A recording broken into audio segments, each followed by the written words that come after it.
어찌할 수 있으며 남편 된 자여 내가 내 아내를 구원하는지 어찌 알 수 있으리요. 아멘. 여러분 반갑습니다. 네. 경원이만 저를 반가워하는 것 같네요. 여러분 반갑습니다. 네. 이제 계약하셨죠, 여러분? 네. 계약하셔서 쉽지 않은 이제 시간들 여러분 되겠는데 오늘 또 예배 시간, 말씀 시간 가운데 은혜 시간이 되시기를 소망합니다. 오늘은 슬기로운 이성교제라는 제목으로 말씀을 전하도록 하겠습니다. 여러분 결혼에 대해서 혹시 생각해 보셨습니까? 아직 이미 결혼에 대해서 생각해 본 친구들도 있는 것 같은데 많은 친구들, 대부분의 친구들에게는 사실 아직까지는 먼 이야기일 수도 있을 것 같습니다. 그래도 이 중에는 아까 이야기한 친구들처럼 빨리 가정을 꾸리고 싶어하는 친구들도 있을 거고, 정말 나는 죽어도 결혼하기 싫다, 독신으로 살 거야 라는 생각을 하는 친구들도 있을 수 있겠죠. 자의에 의해서 결혼 못하는 게 아니라 안 하는 거, 그런 친구들도 있을 거예요. 예전에는 결혼하는 나이가 참 빨랐습니다. 물론 이제 조사님도 이제 최근에 결혼을 하긴 했지만 결혼하는 나이도 되게 20대에 많은 분들이 결혼하고, 또 결혼은 당연히 해야 되는 것이라고 많이들 생각을 했습니다. 그래서 그 10년 전 정도만 해도 명절에 가장 듣기 싫은 소리가 1위가 너 결혼 언제 할 거냐 라는 그런 이야기였었죠. 결혼이라는 게 사회적으로도 누구나 당연히 해야 하는 것처럼 어른들에게는 여겨졌던 일이었었습니다. 하지만 지금은 어떻습니까? 결혼하는 나이가 참 많이 늦춰졌습니다. 그리고 결혼 또한 어떻습니까? 여러분들의 선택에 의해서 내가 하고 싶으면 하는 것이고 하기 싫으면 하지 않을 수 있는 그런 선택의 영역이 있었죠. 결혼을 하게 되면 참 책임져야 할 것들이 많습니다. 저도 이제 11월에 결혼했으니까 이제 4개월 차예요.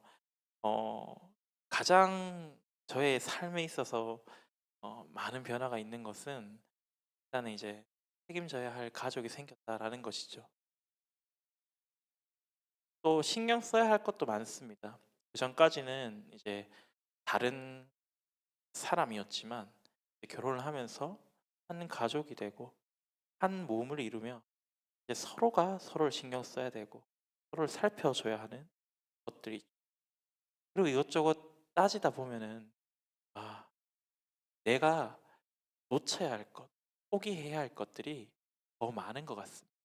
유익보다 불이익이 더 큰 것 같아요.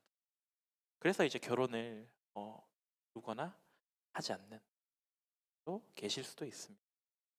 하지만 오늘 우리가 살펴본 말씀, 그리고 이 외에도 오늘 말씀뿐만이 아니라 성경 곳곳에는 하나님께서 결혼을 제정하셨다라는 이야기가 나옵니다.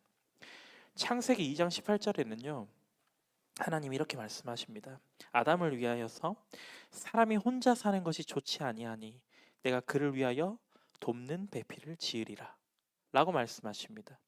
혼자 살아가고 있는 아담, 에덴 동산에서 혼자 살아가고 있는 그 아담을 보면서요 하와를 만들고 아내를 삼아 주셨습니다. 하나님은 분명히 이야기하십니다. 사람이 혼자 사는 것이 좋지 아니하니. 하나님은 왜 남자와 여자를 창조하시고 그들을 결혼이라고 하는 제도를 통하여서 하나로 묶어 주셨을까요? 오늘은 성경이 이야기하는 가정과, 그리고 하나님이 가정을 통하여서 우리에게 무엇을 주시고자 하는지를 이 시간 한번 살펴보려고 합니다. 뒤이어서 하나님은 창세기 2장 24절에서 이렇게 말씀하십니다. 남자가 부모를 떠나 그의 아내와 합하여. 이것이 바로 결혼입니다. 부모의 밑에 있던, 부모와 함께 있던 남자와 여자가 남편과 아내와 합하는 것. 예수님께서는 마태복음에서도 이 성경 말씀 창세기 2장 24절을 언급하시면서 이제는 둘이 아니라 한 몸이라 말씀하십니다. 그리고 하나님이 짝지어 주신 것을 사람이 나누지 못할 것이다 라 말씀하십니다. 여러분들은 결혼을 어떻게 생각하십니까? 결혼은 언제 합니까? 여러분 결혼을 언제 할까요? 집에서 나가고 싶을 때. 여러분들은 결혼을 언제 할 거라고 생각하세요? 결혼하고 싶을 때. 예. 결혼은 혼자 할 수는 없죠, 그래도.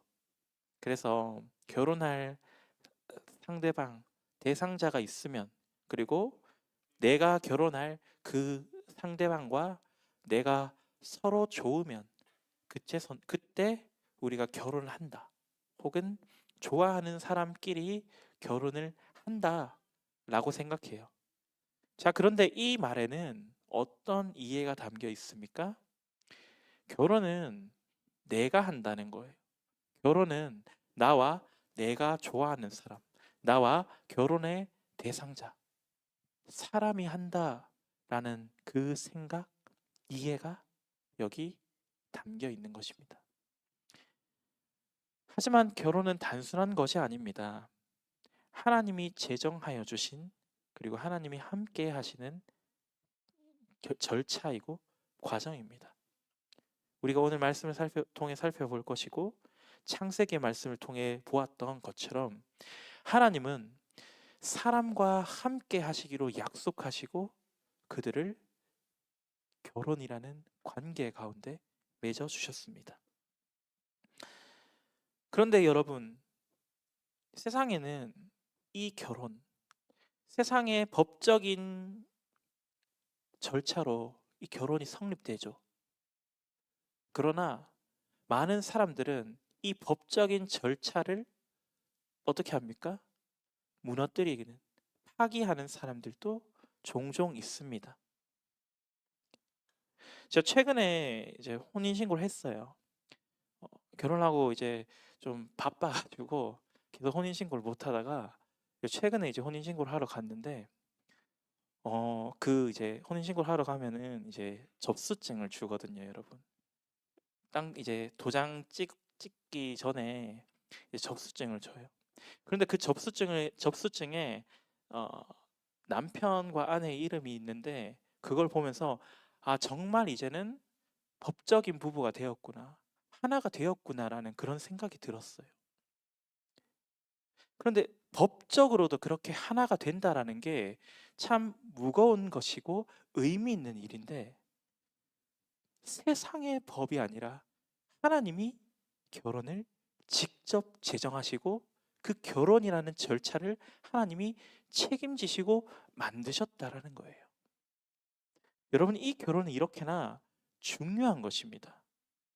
그러나 세상에는 결혼을 가벼이 여긴 사람이 참 많죠.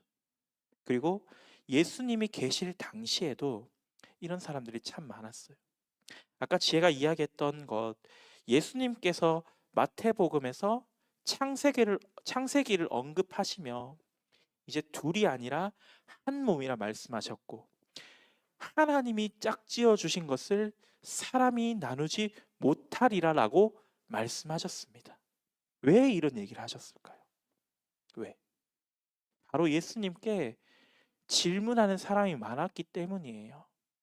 예수님, 이혼해도 됩니까? 남편과 여자가 따로 살아도 됩니까? 이런 질문을 예수님이 계실 당시에도 예수님께 질문하는 사람들이 많았다라는 것입니다. 오늘 성경에서도 바울은 예수님의 말씀과 동일한 원칙을 제시하고 있습니다.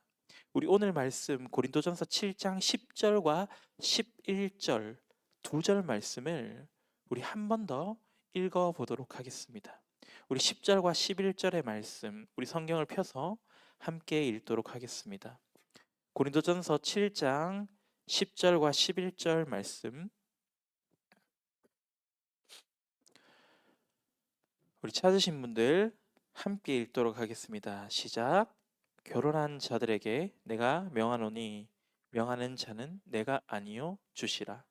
여자는 남편에게서 갈라서지 말고 만일 갈라섰으면 그대로 지내든지 다시 그 남편과 화합하든지 하라. 남편도 아내를 버리지 말라. 아멘. 이것은 남자에게만 혹은 여자에게만 주어지는 명령이 아닙니다. 남편과 아내, 모든 가정의 구성원들에게 주어지는 명령이에요. 어떤 명령이었습니까? 먼저 결혼한 사람들은 헤어지지 말라 합니다.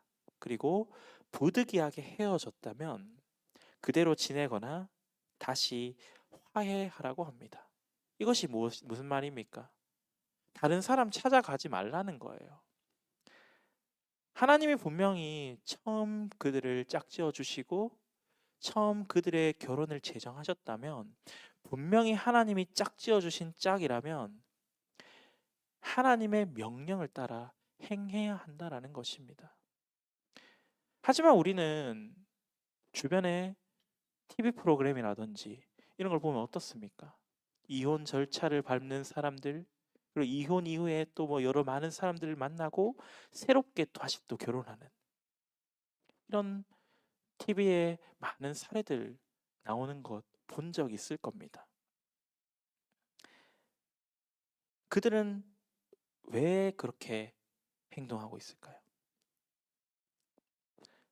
하나님의 말씀을 몰라서일까요? 하나님이 명령하신 그 명령에 우리가 순종하지 않는 그 모습들이 왜 계속해서 나올까요? 먼저 결혼의 이 과정을, 이 재정의 시간들을 하나님과 함께 하지 않았기 때문입니다. 하나님이 말씀하시는 짝이 누구이며 하나님이 말씀하시는 결혼의 대상자가 누구인가 알아보려고 노력하지 않았던 것입니다. 하나님이 제정하셨다라는 그 사실을 우리의 마음 속에, 우리의 마음 가운데 깊이 새기고 하나님의 말씀을 따라 살아가기 위해서 힘쓰지 않았다는 거예요. 결혼만 그렇습니까? 우리의 삶의 전반적인 부분, 많은 부분에 있어서 우리는 결혼 이외의 많은 문제들에서도 하나님의 뜻을 구하기보다는 나의 생각과 판단, 나의 인간적인 판단으로 결정을 내린다라는 것입니다.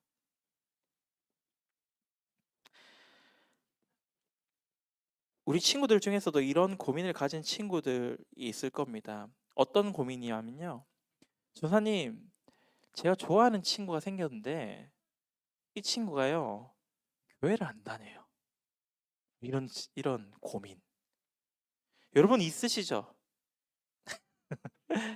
여러분들 중에서도 이런 고민을 가지신 친구들이 있을 겁니다. 어떻게 해요? 어떻게 하긴? 쟤는 어떻게 해야 돼?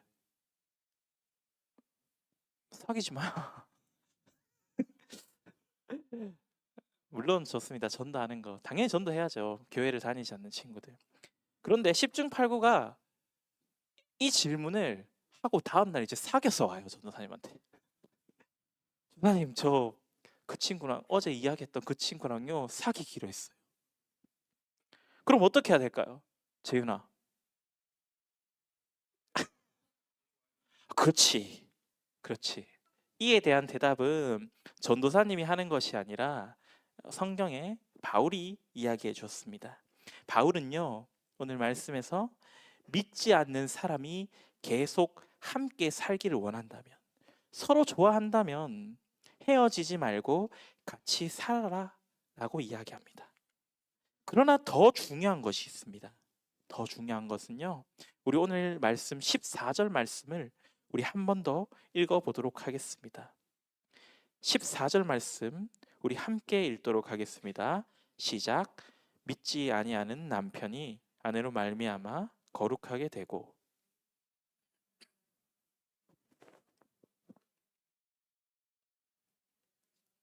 깨끗하지 못하리라. 그러나 이제 거룩하니라. 아멘. 무슨 말입니까? 믿지 않는 사람과 결혼했다면 그대로 그 결혼 생활을 유지하고 파괴하지 말고 잘 만나래요. 그런데 무엇이라 말합니까? 믿지 아니하는 아내나 남편이 믿는 배우자, 상대방의 거룩한 삶을 통하여 좋은 영향력을 받는 것, 선한 영향력을 받는 것. 이것이 중요하다라는 거예요. 그냥 뭐 어쨌든 만났으니까 어쩔 수 없이 물릴 수는 없으니까 그냥 만나야겠다. 이렇게 그치는 게 아니라요. 어떻게 해야 한다고요? 믿지 않는 상대방에게 믿음의 본을 보여야 한다라는 것입니다. 믿음의 본을 보이며 믿지 않는 자녀들이, 믿지 않는 사람들이 거룩함을 입을 수 있도록, 거룩하게 되어질 수 있도록 내가 믿음의 본이 되어야 한다라는 것입니다. 그렇게 믿음을 보여주며 삶을 살아가야 한다라는 것입니다. 이 중에서도 분명히 믿지 않는 친구들과 교제하고 있는, 사귀고 있는 친구들 있을 거예요. 괜찮습니다. 하지만 여러분들이 기억해야 할 것 하나는 바로 여러분들이 그 친구들과 함께 만나면서 그들을 따라서 살아가서는 안 된다라는 것입니다. 세상의 방식을 따라서 그들과 닮아가며 살아가는 것이 아니라 믿는 사람으로서 믿음의 본을 보여서 거룩한 모습을 그들이 닮아갈 수 있도록 우리가 영향을 끼쳐야 한다라는 거예요. 그들과 만나고 교제하는 그 상황, 그 모습들 가운데에서 믿음의 본을 보이는 것. 이것이 바로 믿는 사람이 해야 하는 역할이고 믿는 우리들에게 주어진 하나님의 명령인 것입니다. 그러고 나면 어떻게 될까요? 우리 재윤이 얘기한 것처럼 전도도 할 수 있겠죠. 이처럼 결혼하여서 가정을 이루는 것은요, 단순히 사람들끼리의 약속이나 사회적인 제도가 아닙니다. 창세 때부터 하나님이 계획하시고 제정하셨고 직접 가정을 공동체로 세우셨습니다. 하나님이 그들을 하나로 만들어 주셨다는 거예요. 그래서 사람이 단순히 자신의 마음에 맞지 않는다고 불필요한 게 느껴진다고 그 가정을, 그 공동체를 함부로 깨뜨려서는 안 되는 것입니다. 왜? 우리가 믿는 하나님, 우리의 유일하신 하나님이신 하나님께서 그렇게 우리에게 명령하셨고 그렇게 우리에게 살아라고 말씀하신 것이기 때문이에요. 신의 명령을 듣지 않는 거예요. 신의 말씀을 따르지 않는 거예요. 그럼 신이 무엇이 필요합니까? 왜 필요합니까? 나의 마음대로 나라는 유일신을 섬기며 살아가고 있다면 하나님이 어느 순서에 있습니까? 우리가 하나님을 예배하고 하나님을 찬양한다라고 말하지만 나라는 하나님보다 더 높으신 유일신이 나한테 있으면요, 하나님의 말씀이 아닌 것입니다. 그런데 하나님이 세우신 이 가정에서도 분명히 여러 많은 갈등과 다툼이 일어납니다. 바로 하나님을 떠난 죄의 결과입니다. 앞서 이야기한 것처럼 하나님이 모든 판단과 모든 기준에, 모든 결정의 기준이 되셔야 함에도 불구하고 나에겐 하나님보다 더 높은, 더 위대한 기준이 있거든요.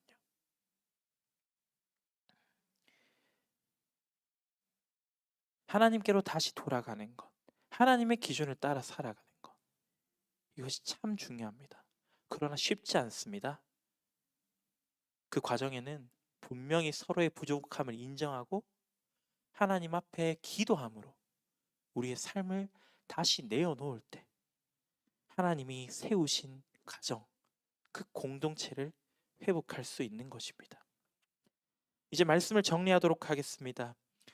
세상은 좋아하는 마음만 있으면 쉽게 만나고 우리의 마음에 맞지 않으면 쉽게 헤어지는 것을 당연하게 생각합니다.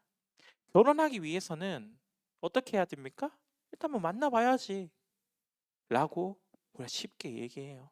일단 만나보고 한 3일, 일주일, 한 달 사귀어보고 안 맞으면 헤어지면 되지.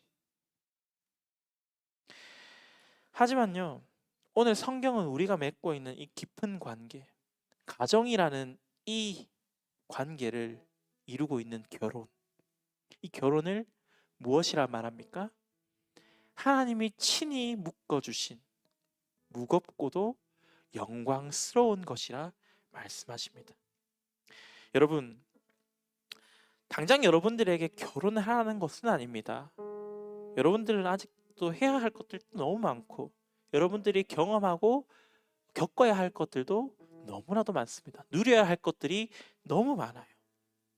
하지만 여러분들이 그 과정, 오늘은 결혼을 이야기했지만 결혼처럼 우리가 이성 친구를 만나고 교제하며 또 동성 친구들 간에 서로 친구 관계를 맺어가는 그 모든 과정들, 하나님이 우리를 교회라는 공동체로 삼아 주셨다면 우리는 그 공동체 안에서 서로에게 본이 되어 줘야 한다라는 것입니다.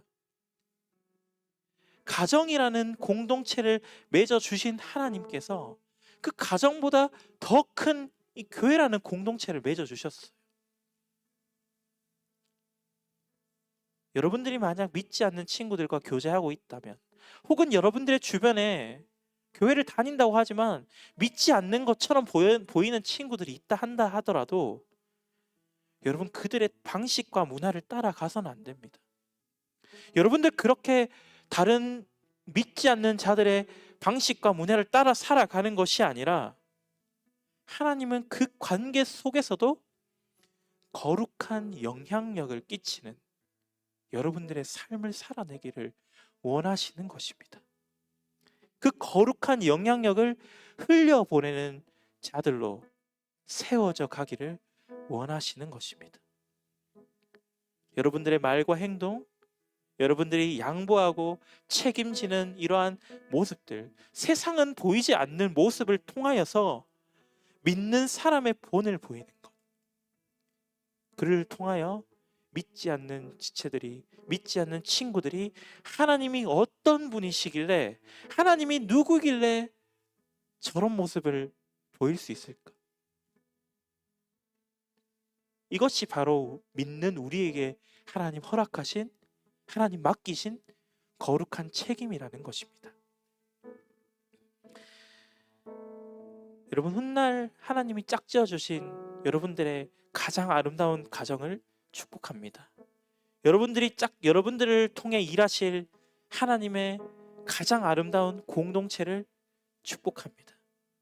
그 가정, 그 공동체를 꿈꾸며 지금 내게 주어진 이성 친구들과 우리 교회에 사랑하는 옆에 있는 우리 지체들과 그 관계 속에서 세상의 방식이 아니라 믿음의 방식을 선택하는 친구들이 되기를 소망합니다.